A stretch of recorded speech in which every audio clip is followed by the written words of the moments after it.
They say if you love what you do for a living, then you never work a day in your life. Well, for a lot of professional athletes, they wouldn't have to work a day in their life and still get paid multi-millions.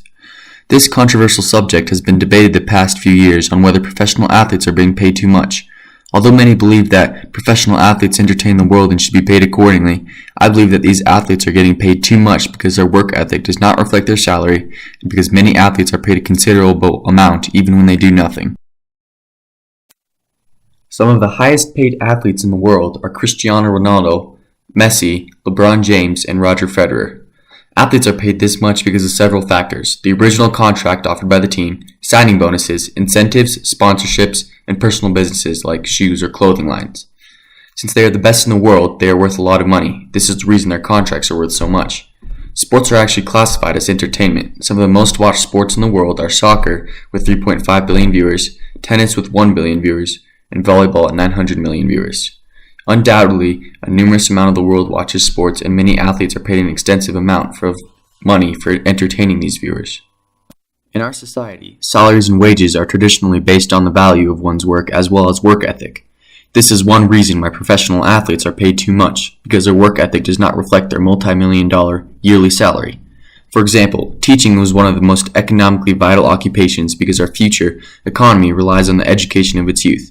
Yet teachers are paid astronomically less than the average professional athlete is. Another modern example of this is the president's pay versus a professional athlete. The president, who has the fate of the greatest nation on earth resting upon his shoulders, only gets paid $400,000 a year.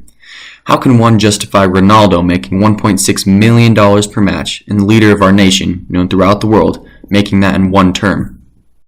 We've covered how professional athletes' work ethic doesn't reflect their pay, but I bet you didn't know that many athletes are paid even when they do nothing. Two great examples of this are Robert Griffin III of the Cleveland Browns and Jamal Charles, now former running back of the Kansas City Chiefs. RG3 signed a 2-year, $15 million contract with $6.75 million guaranteed with the Cleveland Browns.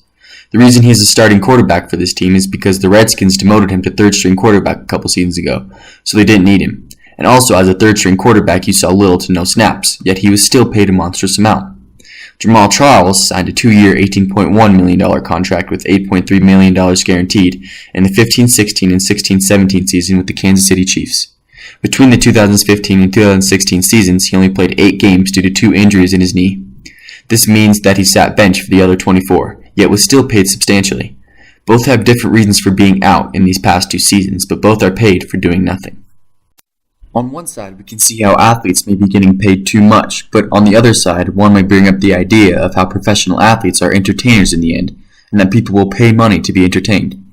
Another ideal to be considered is, if athletes' pay is lowered, some athletes may quit. If all athletes quit, then there will be no sports, no source of hope for children to foster as they grow up.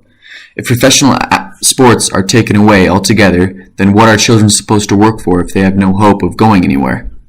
Professional athletes are just like everybody else. They have families, they have homes, they have obligations. When on the road half the year, athletes sacrifice time with their family and oftentimes break promises. Professional athletes are people too. They entertain and give people hope. They have obligations and families. Athletes work hard and should get paid accordingly. As I stated before, if you love what you do for a living, then you never work a day in your life. Many athletes love what they do, but some never work, like RG3 and Jamal Charles. Athletes get paid multi-millions of dollars each year, a job which can be considered primarily entertainment. Although these athletes are good at entertaining and many believe they should be paid accordingly, ultimately they are overpaid because there are more important jobs for our future, and some get paid to do nothing. I believe this pay should be brought down because the money could be used for so much greater. Some of these athletes don't work a day and get paid more than the President of the United States. If you get paid to never work a day in your life, how is that loving what you're doing? How is that rewarding?